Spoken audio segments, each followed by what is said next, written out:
The Eighth Crusade, initiated in 1270 by King Louis IX of France. It was an ill-fated expedition, aimed to strengthen the Christian foothold in the Holy Land by attacking the Muslim-controlled city of Tunis. The campaign was cut short by an outbreak of disease, which led to Louis's death and a swift conclusion to the crusade without any significant military engagement. Another disaster in a long line of ever-complicated wars. Hello and welcome to the channel. If you're new here, it's good to meet you, and if you're coming back, it's great to have you with me again. As always, if you'd like to support the channel, links to the Patreon are in the description and comments, and of course, a like, comment and sub goes a very long way. Thank you in advance for liking the video. Now, without further ado, let's get on with the topic. As always, this is number 8 in my series on the Crusades. If you're interested in the other ones, they're all there on the medieval history playlist. So let's get on with it. On the 24th of April, 1254, the Seventh Crusade came to an official close when Louis IX of France departed from the Holy Land, leaving behind Godfrey of Sergines to represent him as the seneschal to the Kingdom of Jerusalem. This was a time when John of Ibelin took on the role of Bailey of the kingdom, following his cousin John of Arsuf, who then returned to Cyprus to counsel Plaisance of Antioch. She was acting as regent for Hugh II of Cyprus, who held claims over both kingdoms of Cyprus and Jerusalem. The passing of Conrad II in Jerusalem in May 1254 led to his toddler son, Conradin, becoming the nominal monarch of Jerusalem. Before his return to France, Louis had managed to negotiate a truce with Damascus that would last until October 1256, a move that was driven by mutual desire to avoid conflict due to the looming threat of the Mongols, and that was a threat for both sides. Similarly, Aybak, the Sultan of Egypt, sought peace and agreed to a 10-year truce with the Franks in 1255, though he made one exception for Jaffa, aiming to secure it as a port. Despite these efforts, the region's stability was as precarious as ever. An example of this was in January of 1256, when a Frankish raid led to a retaliatory expedition by the Mamluk governor of Jerusalem, who was ultimately defeated and killed. This prompted Aybak to negotiate a new treaty with Damascus, extending the truce to include Palestine and Jaffa. The year 1255 saw the death of Robert of Nantes, the Latin patriarch who had been captured with Louis IX during the Seventh Crusade. His successor, appointed by Pope Alexander IV, was James Pantaleon, a bishop very well versed in the affairs of the Prussian Crusades. Taking the name Urban IV, he didn't reach Acre until the summer of 1260, leaving that kingdom without a senior patriarch, amid threats from both Muslims and Mongols, as well as a good amount of internal threats, as there always were. The period also witnessed the War of St. Sabas, fueled by the commercial rivalries among Italian merchant cities, Pisa, Venice, and Genoa, each vying for control over the critical Mediterranean trade.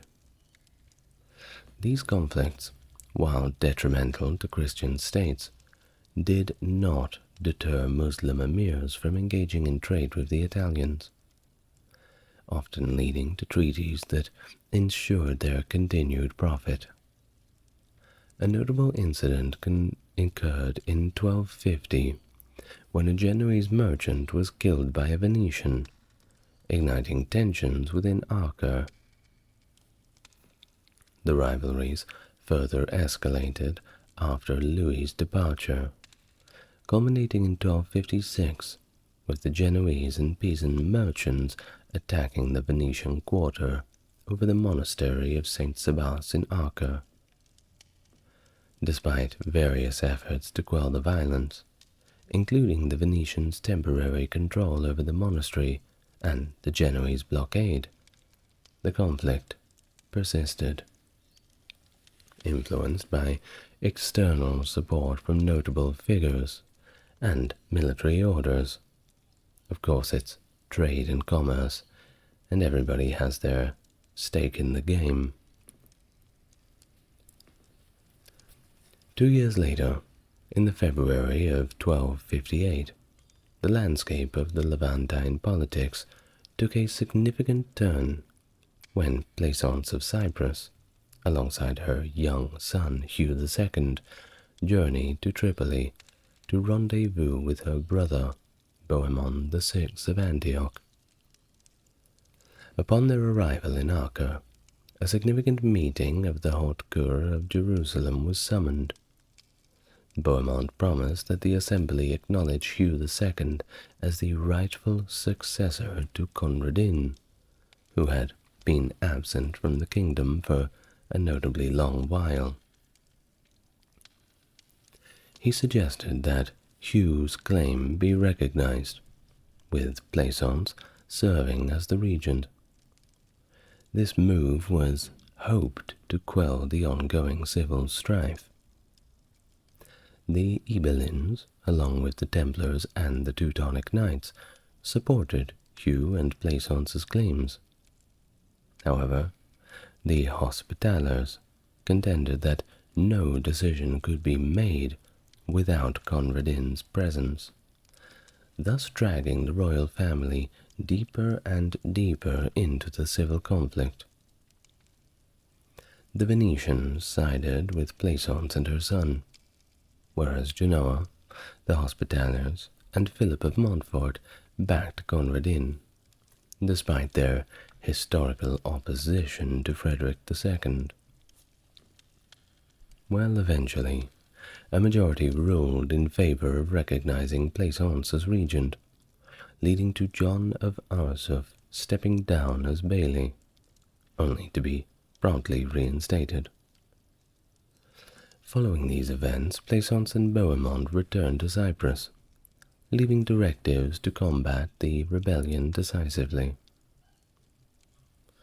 The impending arrival of the new Latin patriarch, James Pantaleon, was overshadowed by the escalating tensions in the Holy Land.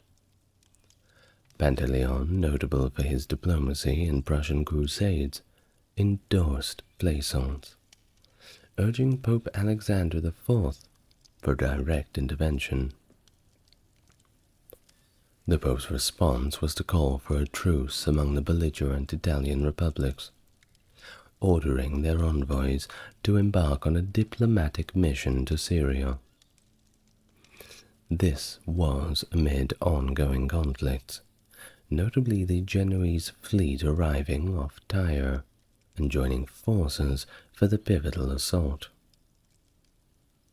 The consequential Battle of Acre on the 24th of June 1258 saw the Genoese retreat and the Genoese quarter within Acre fall, leading to their withdrawal back to Tyre. The Pope's initiative to dispatch a legatee, Thomas Agni, to mediate the conflict marked a turning point in 1259. I mean, if it's the Genoese fighting, along with the Venetians, those sorts of powers, people begin to lose money. So of course it's of utmost importance for the Pope to step in. While following the death of John of Arsuf, Plaisance appointed Geoffrey of Sargines as bailey, who, alongside Agni, managed to broker a temporary armistice. By January 1261, a conciliatory agreement among the Haute Cour and the Italian delegates was achieved, establishing the respective headquarters for the Genoese at Tyre and the Venetians and Pisans at Acre. This peace, however, was very fragile, and conflicts re-erupted, undermining the regional trade and leading to naval skirmishes that persisted until 1270. Godfrey of Sargines' tenure as bailey saw attempts at restoring order, though his authority did not extend all the way to Tripoli, where the conflict between Henry of Jebel and Bohemond IV continued to escalate. The violent feud culminated in the murder of Bertrand Embriaco, with the blame squarely falling on Bohemond. The incident intensified the hostility between Antioch and the Embriaco family. Now, the complicated politics of the region were further destabilized by the Byzantine recapture of Constantinople. The Latin Empire, significantly bolstered by Italian trade, found itself under the threat from Genoa's support for Michael VIII Pelagius. Michael's triumph at the Battle of Pelagonia and subsequent treaty with the Genoese facilitated the re-establishment of Byzantine control over Constantinople in 1261, and this, of course, effectively dissolved the Latin Empire. All of those treaties that were made, agreements that were struck, promises that were waiting to be kept, well, they were all gone now. Time to renegotiate. Now the death of Plaisance in the September of 1261 once more left the regency of Cyprus and Jerusalem in contention. Despite Hugh of Brienne's claim as the next heir, the High Court of Cyprus favored Hugh III, Plaisance's nephew, as regent. The acceptance of Hugh III as de facto regent marked a temporary resolution to the succession dispute, although it was marred by reluctance from the Haute Cour to pledge full allegiance without Conradin's presence. The subsequent death of Isabella in Cyprus in 1264 reopened the debate over the Jerusalem regency. Ultimately, the jurists of Outremer favored kinship over primogeniture, leading to Hugh III's ununanimous recognition by the nobility and military orders. The administration of Acre was once again entrusted to Geoffrey of Sargines, reflecting a period of arguably relative stability amidst the comparatively chaotic turmoil of normal times.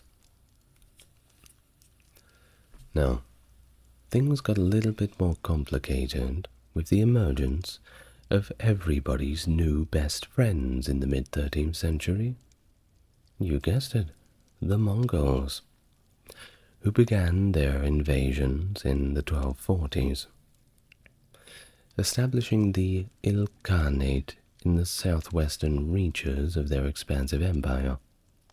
The Mongols quickly became a formidable force, initially overcoming the Ayyubids and constantly shifting their allegiances between the Mamluks and the Christian states of the West. An unreliable ally, but an even worse enemy.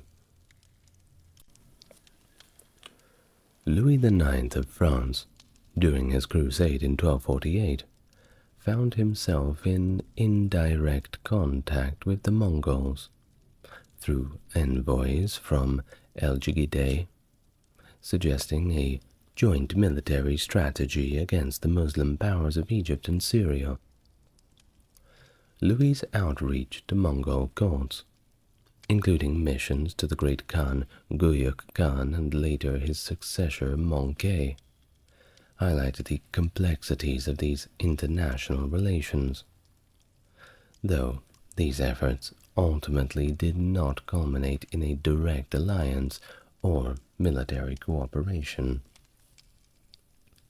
The Mongol campaign against the assassins in 1257, led by Hulagu, was another demonstration of their military prowess and also strategic ruthlessness.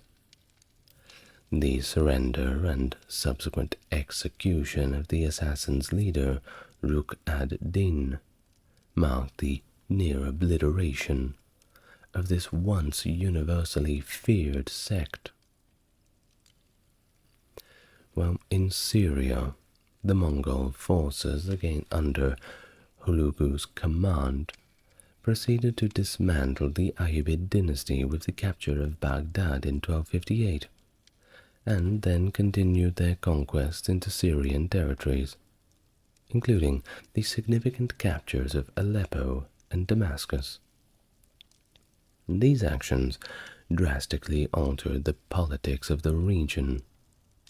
Notably, the Mongols' approach to their Christian allies, such as Hethum I of Armenia and Bohemond VI of Antioch, was another nuanced strategy aimed at leveraging religious and political alliances, which of course included negotiations with the recently reconquered Byzantium.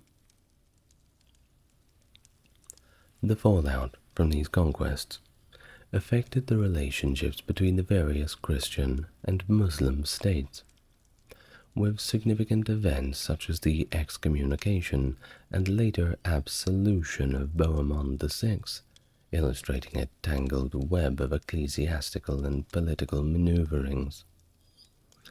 The Mongols, while not seeking direct conflict with the Frankish states, nevertheless found themselves well and truly engaged in hostilities, such as the sacking of Sidon in response to the killing of a Mongol commander. The culmination of all of these events led to the pivotal Battle of Ain Jalut in 1260, where the Mamluks of Egypt decisively halted the Mongol advance. The subsequent assassination of the Egyptian Sultan Qutuz by Baibars, who ascended to power shortly after, marked another significant turning point, as Baibars' less conciliatory stance towards alliances with the Franks signaled a shift in the region's diplomacy. The Mongol dominion over the Levant faced a pivotal moment with the death of Hulagu in the February of 1265, which weakened their grip on the region, yes, but momentarily. His widow, Doku's Khatun, adeptly secured the succession for her stepson, Abaka, who was a Buddhist and then the governor of Turkestan. Hulagu's pre-death negotiations with the Byzantine Emperor Michael VIII Palaiologos for a marital alliance were quickly adapted to the new circumstances, resulting in the marriage of the emperor's daughter, Maria Palaiologina, to Abaka. This transition marked the beginning of a challenging period for Abaka, whose reign was immediately threatened by the Golden Horde in alliance with the Mamluks. In the broader context of the Christian and Islamic worlds, the death of Pope Urban IV was followed by the election of Clement IV in 1265. Abarca sought to reinforce Mongol ties with Western Christendom to counter the Mamluk threat, initiating diplomatic exchanges with Clement IV and dispatching ambassadors to Europe in hopes of forming a comprehensive alliance against the Mamluks. These diplomatic efforts were part of a more broader strategy that included outreach to the kings of France and Navarre, as revealed in 1267 letter from Pope Clement to Abarca, which highlighted the Mongols' willingness to assist the Latins in the Holy Land. Now this period also saw attempts by James I of Aragon to engage with Abarca, culminating in a failed expedition to Acre in 1269. The communication between Abarca and European rulers, including Edward I of England, showcased another complex web of alliances and counter-alliances that characterized the crusading era. The succession of Gregory X, after the longest papal election in history, represented a continuity of the Vatican's engagement with the Mongols, further exemplified by the Mongols' delegation participation in the Second Council of Lyon in 1274. Baibars well and truly ascended to the power as the Sultan of Egypt and Syria, following his key role in the Seventh Crusade and defeating the Mongols at the Battle of Ain Jalut, which I'm sure was universally appreciated. Well, all of this marked another shift in the region's power dynamic. His aggressive stance against the Mongols and the Latin Kingdom of Jerusalem, alongside his refusal to continue accommodating policies of his predecessors, set the stage for a new phase of Islamic consolidation and resistance against both the Mongols and what remained of the Crusader states. The post-Mongol invasion era saw the Muslim world grappling with the absence of a unifying caliphate authority after the sack of Baghdad.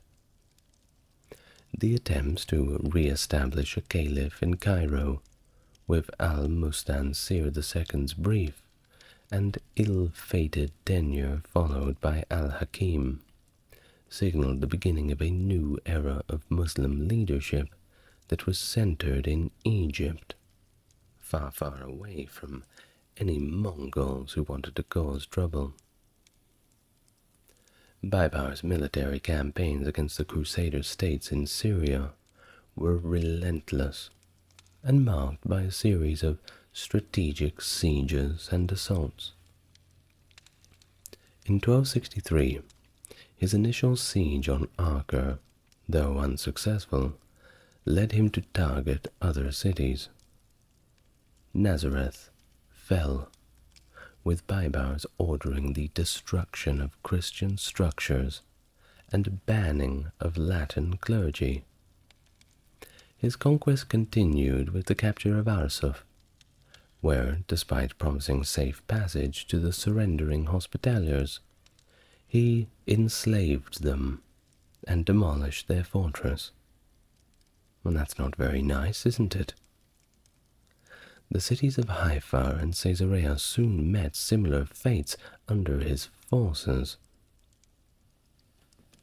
The focus of Baibar's aggression extended to Sicilian Armenia in 1266, exploiting its allegiance to the Mongols. The disaster of Mari saw the defeat of Armenian forces, followed by the devastation of its principal cities, Tarsus, Mamistra, and Adana. This situation forced Hetoum I to cede control of key fortresses to the Mamluks and negotiate for his son's safe return, setting a precedent for Silesia's dual allegiance to the Mongols and tribute payments to the Mamluks. Safed, a stronghold that was held by the formidable Knights Templar, became a significant target for Baibars in 1266. Its location was rather special, as it provided crucial intelligence on Muslim movements. Despite offering the Templars safe conduct, Baibars, take a guess, massacred them upon surrender, choosing to occupy and reinforce the fortress instead of destroying it. Once again, Baibar's ruthless, really bad guy. But maybe I'm a little biased.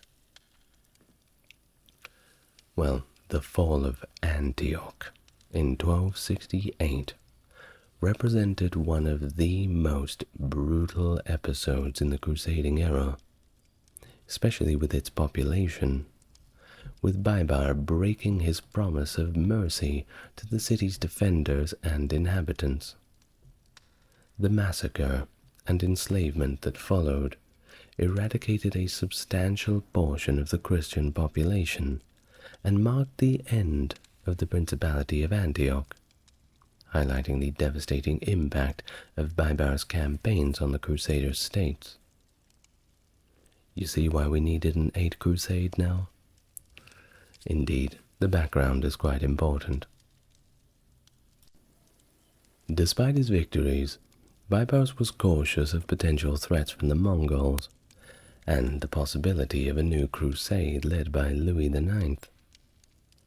His diplomatic outreach to Hugh III of Cyprus and the negotiation of a truce with the remaining Crusader states indicated a strategic shift to consolidate his gains, but also prepare for future challenges.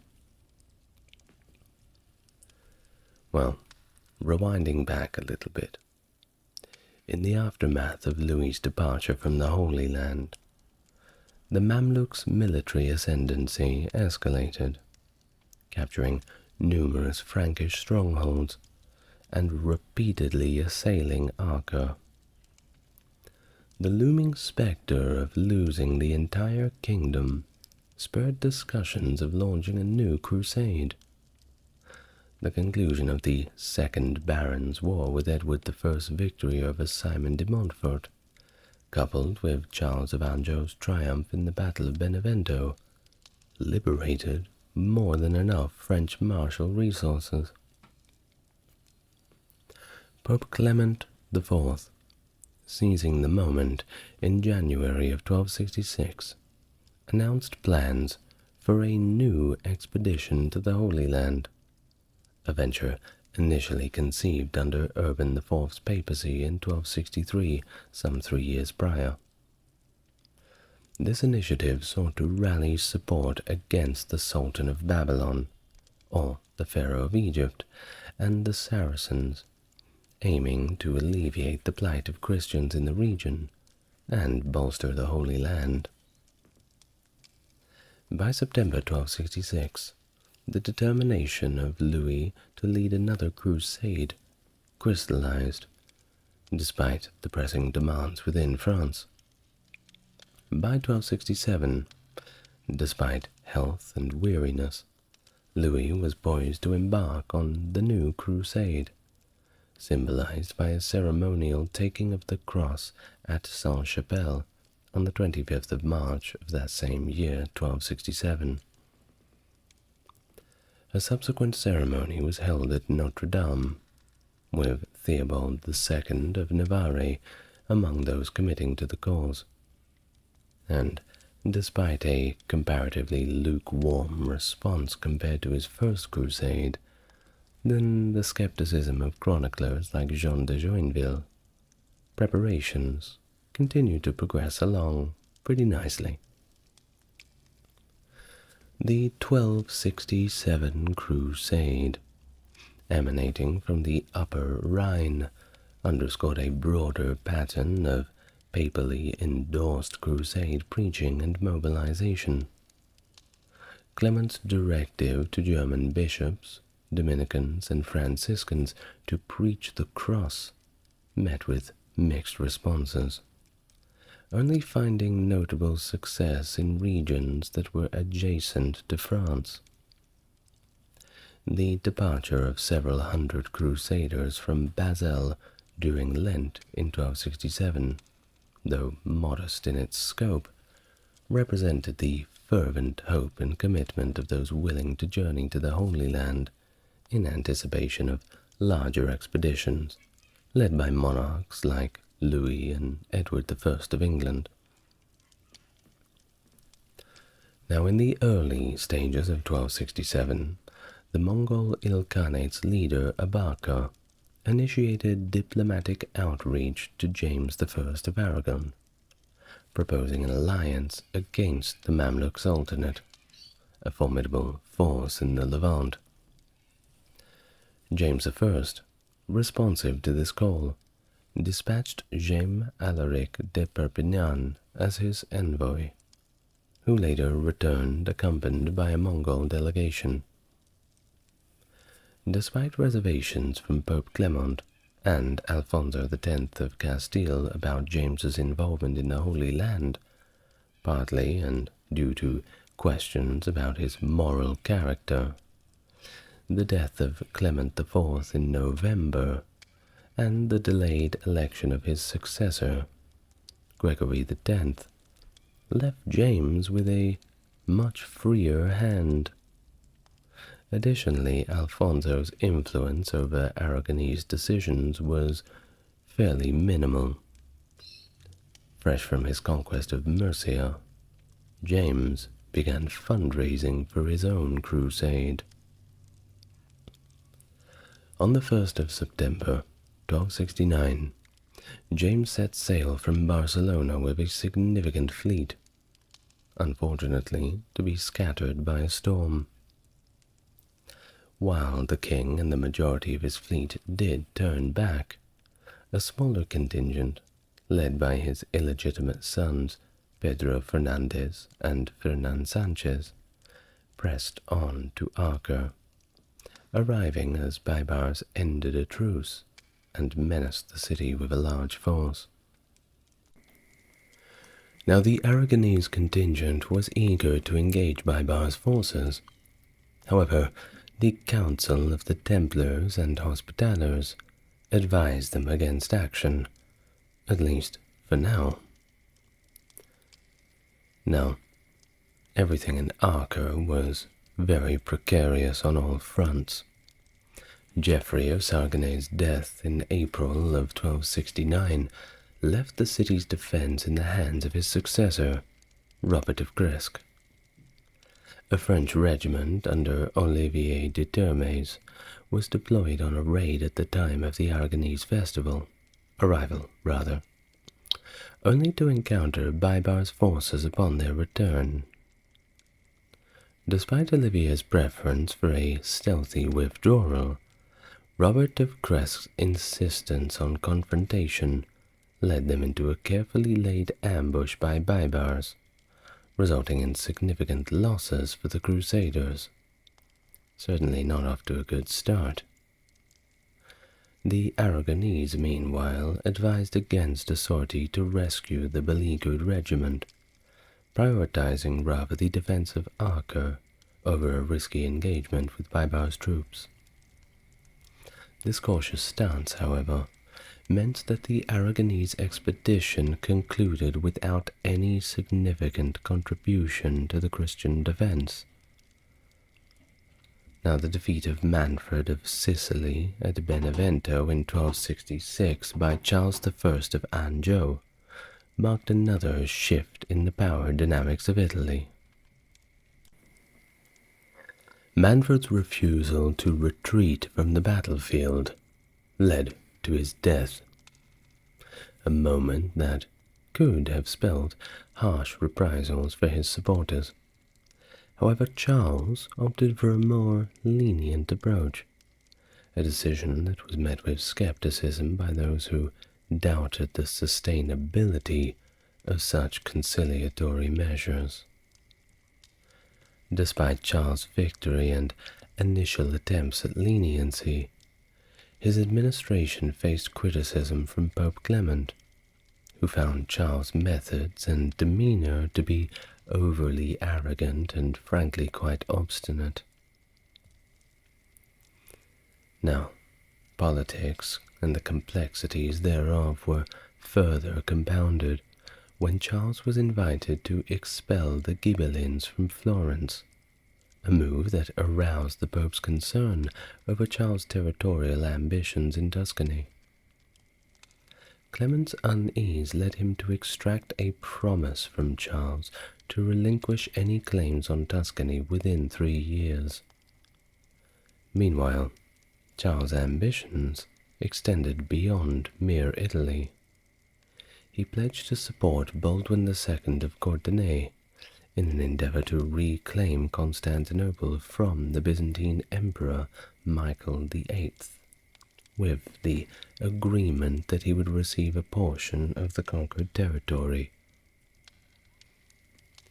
Charles' military campaigns continued with the siege of Poggibonsi in Tuscany, which resisted capture until late November 1267.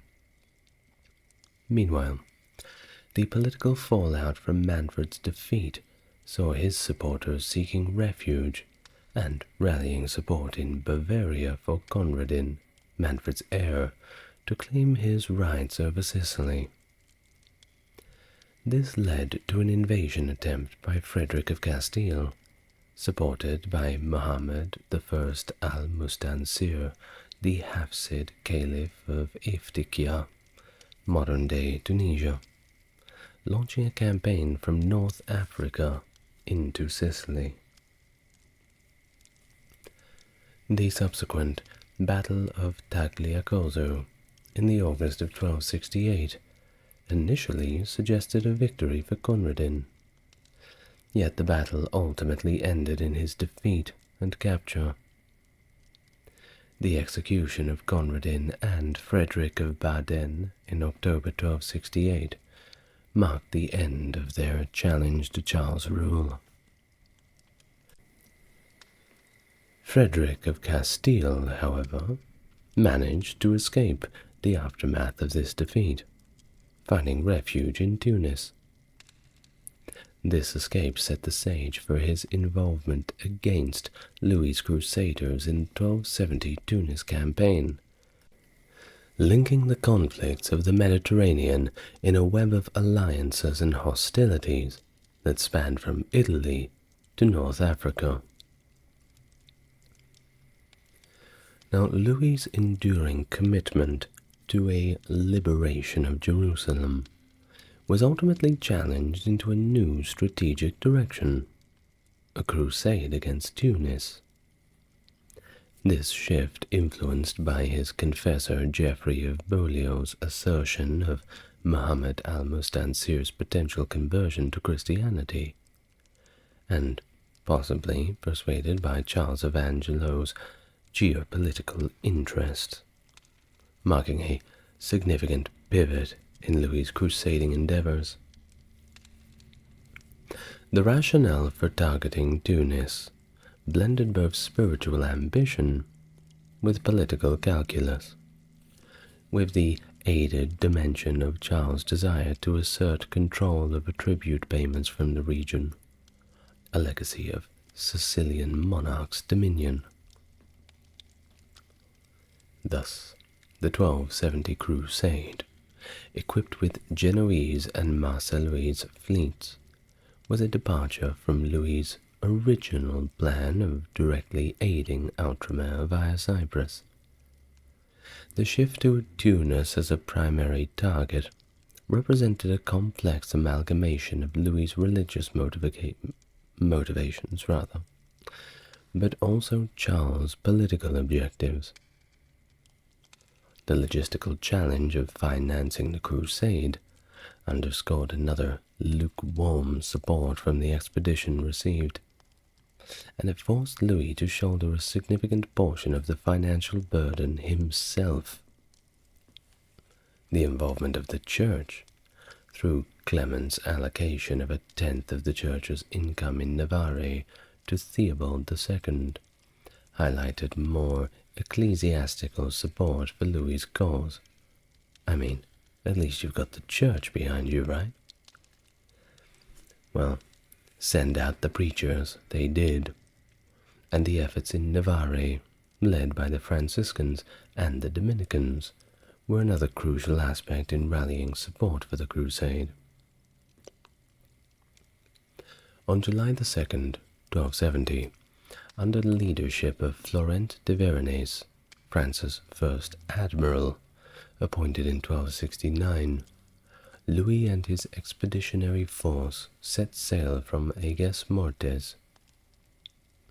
This marked the beginning of what would be Louis's final crusade, a venture characterized by the king's personal sacrifice and dedication to the religious cause. The crusade was, of course, a family affair, with Louis's brother Alphonse of Poitiers, his wife Joan of Toulouse, and his sons, including Philip III, among the notable participants.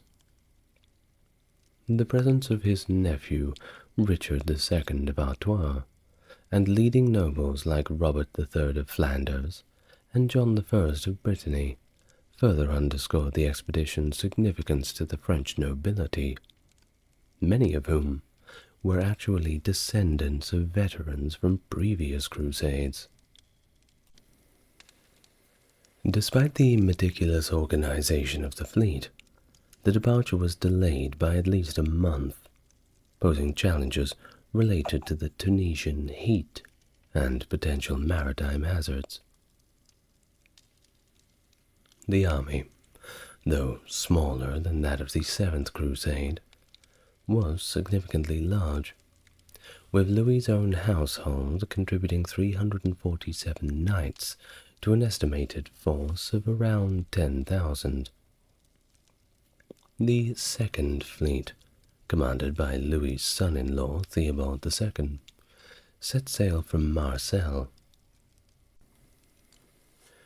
But the journey to Tunis was not straightforward, involving a strategic stop in Sardinia, where tensions with the local population, due to the Genoese origin of their vessels, underscored more of the complexities of Mediterranean politics.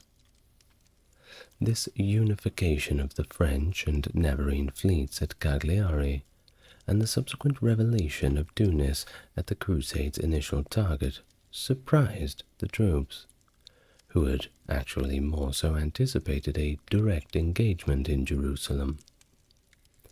Nonetheless, the profound respect for Louis among his followers somewhat mitigated their concerns, maintaining cohesion and morale as they prepared for the unexpected campaign ahead. Upon arriving at Carthage on July 18, 1270, Louis's crusading force encountered an unexpectedly vacant harbor, leading to divided opinions within the royal council regarding their next move. Ultimately, their decision was made to disembark and take control of the strategic point at La Golette. This initial success, however, was tempered by the harsh realities of the Tunisian climate and the logistical challenges of maintaining an army abroad, including the critical issue of sanitation and fresh food supply. As the Crusaders settled and awaited reinforcements by Charles of Anjou, their situation grew increasingly dire due to outbreak of disease, likely dysentery, which ravaged the ranks.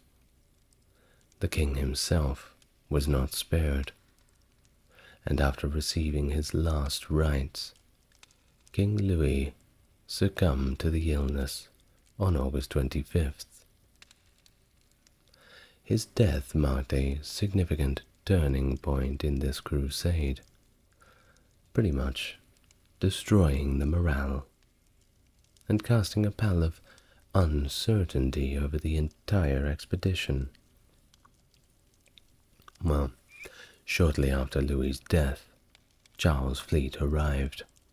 While potentially being a source of reinforcement, but it instead marked the beginning of the end for the Crusades' objectives in Tunis. The mutual affliction of both the Crusaders and al-Mustansir's forces with the disease paved the way for peace negotiations, and led to a somewhat anticlimactic conclusion to the campaign. The toll of the Tunisian campaign was heavy, with notable figures such as John II of Soissons and Alfonso of Brienne among the casualties. The survival of others, including Jean d'Ep and John I of Brittany, highlighted the arbitrary cruelty of the disease in determining the fate of those involved in the crusade. The Treaty of Tunis, signed on November 1st, 1270, marked the conclusion of the Eighth Crusade, bringing a period of truce between the Latin Christians and Tunis under Muhammad I al-Mustansir. This agreement afforded the Christians notable commercial privileges, including free trade and the establishment of religious missions within Tunis, effectively opening new avenues for interaction and influence. The treaty notably benefited Charles I of Anjou by securing a significant war indemnity and addressing the issue of the Hohenstaufen refugees within the Sultanate. Now Philip III of France, ascending to the throne amidst the adversity of the Tunis campaign, faced the immediate challenge of leadership during a time of loss and disease. The deaths of his brother, John Tristan, followed by his father, Louis, and the subsequent fatalities within his family, took a deep personal toll on the royal family. The practice of mos teutonicus, applied to Louis IX's remains for preservation during transport back to France, reflects the length in which the Crusaders went to honor their dead, even in the face of logistical challenges. Most soldiers were simply buried on the field, if they were buried at all. Upon his return to Paris in May 1271, Philip III's reign began under sombre circumstance, with his coronation in Reims in August 1271 signifying both the continuation of the Capetian dynasty and a moment of solemn reflection on the Crusade's impact.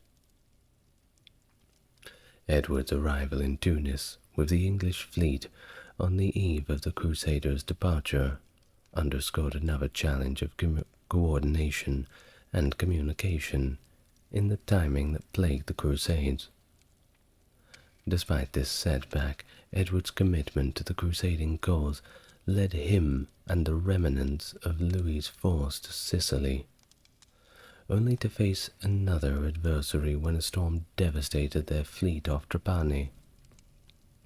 Undeterred, Edward pressed on to Acre in April of 1271, marking the continuation of what would be recognized as the last major crusade to the Holy Land.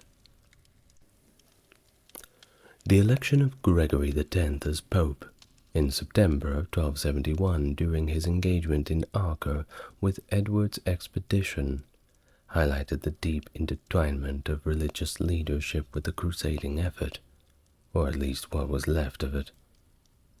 His immediate appeal for aid upon learning of his election, and his poignant sermon in Acre, reflected a profound commitment to Jerusalem, echoing the enduring spiritual and political aspirations of the Crusaders who simply didn't want to let go. The Second Council of Lyon, in March of 1272, represented a significant ecclesiastical effort to organize a comprehensive crusade, funded by a church-wide tithe.